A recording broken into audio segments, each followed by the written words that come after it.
আল্লাহ তাআলা যদি দয়া করে আমাদেরকে মাফ না করে, আমাদের বাঁচার কোনো উপায় নাই। আপনি কি ভেবেছেন আপনার নামাজ দিয়ে আপনি জান্নাতে যাবেন?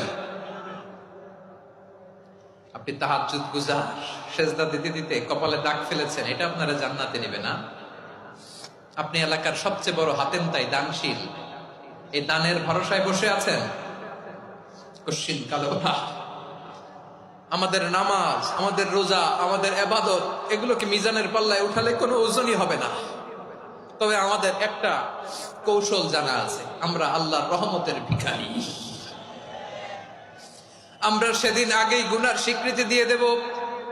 আমরা বলবো, আল্লাহ তুমি প্রশ্ন করার আগে তোমার একটা কথা বলি, আমারে কিছু জিজ্ঞেস করো না, আমি সব করেছি।